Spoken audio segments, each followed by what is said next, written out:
in modern society, the key issue is this. If you say certain information is secret, you withdraw it from the public sphere. Then the people can't know that information. If you then say that information is essential to making any key decision about national security, you're also saying the people can't be involved in this decision about their future. All right, folks, that was Scott Horton, contributing editor at Harper's Magazine and recipient of the National Magazine Award for reporting on law and national security issues. And Scott joins us to talk about that very topic, which is written about extensively in his new book, Lords of Secrecy, the National Security Elite and America's Stealth Warfare. There it is on your television screen. Scott, welcome. Great to be with you. Thank you. All right, so are we to believe then that doesn't matter who the president is, really doesn't matter if it's a Republican, Democratic, Senate, Congress, whatever, there's a stealth, as you described, government or security system in place that operates kind of on its own? No, it doesn't operate on its own, but it operates with increasing autonomy, and the creation of secrecy is one of the areas in which we see that, because we've had different governments come and go with different policies about secrecy, creating secrets, disclosing secrets, and objectively none of that has had much effect on the way the bureaucracy operates. And what we've seen is just a pretty much a straight line process of creating more and more secrets every year. So we thought we were going to have a big period where we would get the peace premium at the end of the Cold War. We ratcheted down the defense establishment, and our intelligence community saved a lot of money on that. And we pushed back really aggressively against secrets. But what happened in the first year of that change was we saw an actual explosion in the creation of secrets. There were more of them, not less. And do you focus, has it gotten, according to your information, has it gotten more secretive and more expansive ever since 9/11, for instance, and progressively so?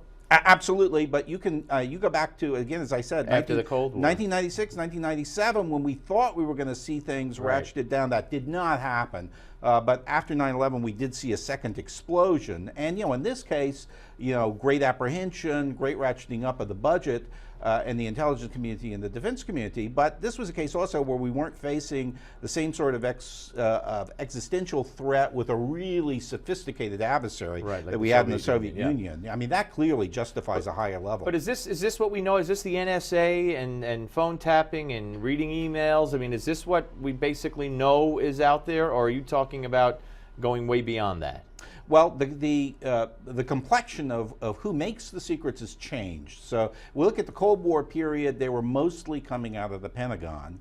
And we look at the period after the Cold War, and it shifted, and now secrets are mostly created by the intelligence community. So it is more the CIA and the NSA and less the Pentagon than it was before. But as far as, because when you say stealth warfare, anybody could interpret it any way they want. But basically, so what I'm saying is, as you describe, when you read the book, are we going to find things that we don't know about? I mean, things beyond what we hear about in the news, things beyond that are debated in the news from the left and the right, and did they go too far? Should we pull back? Is there a hierarchy or mechanisms in place that, as you said, it doesn't matter if it's a Democrat or Republican, that's going to run, but it goes way beyond what we think is there? Yes. I mean, I think there have been wars that have been waged that have completely passed us by, that have not figured in political debate in the United States. That was like the Ethiopian invasion of Somalia was one, and we now know pretty clear on the basis of some leaks that this was a proxy war that was waged by the CIA. A lot of resources put into it, not something that was ever discussed here. But a lot of it has to do with the National Security Act of 1947, and that laid down the markers between what was going to be handled by the Pentagon, what was going to be handled by the CIA. It said, we have a democratic process for dealing with wars that are waged by the Pentagon. They go to Congress, they get approved, but we'll have covert activities by the CIA, and that's not going to figure. Right, and that leaves it wide open. All right, folks, it's all in the book, and it's an education, Lords of Secrecy by Scott Horton. Good to see you, sir. Thank you very much. And folks, we'll be back with Professor Matthew Corrigan after the break. But first, since Americans work more than any other industrialized nation in the world, we may end up spending more time with our coworkers than our own families. Here to tell you about the hazards of workplace speech is Harvard Law professor Alan Dershowitz. Don't miss it.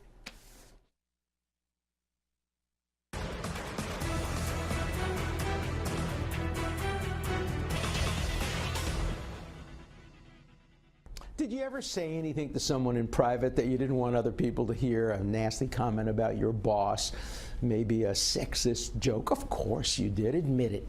The controversy over Donald Sterling's comments, the ones that were secretly recorded by his girlfriend, actually cost him his NBA franchise. Could you lose your job over something you say privately, even to a spouse or a close friend outside of the workplace?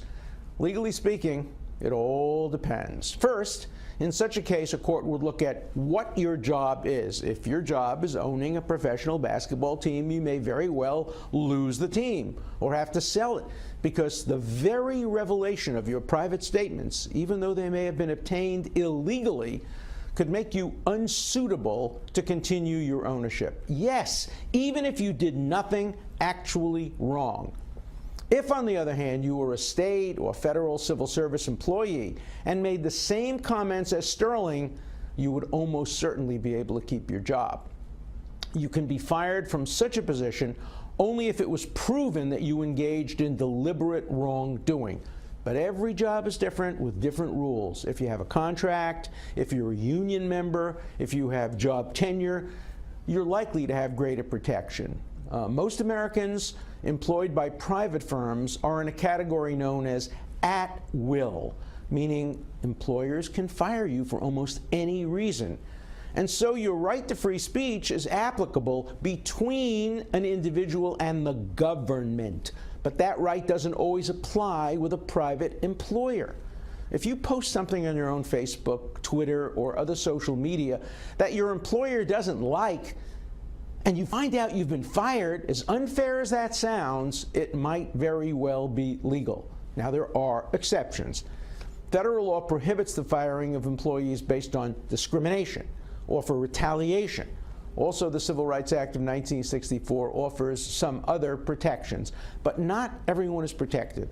For example, a priest, a minister, or a rabbi who privately expressed disbelief in God might be acting within his constitutional rights, but might not be suited to continue in his clerical role. You have a right to free speech, but be careful how that right might impact on your employment, and always act accordingly.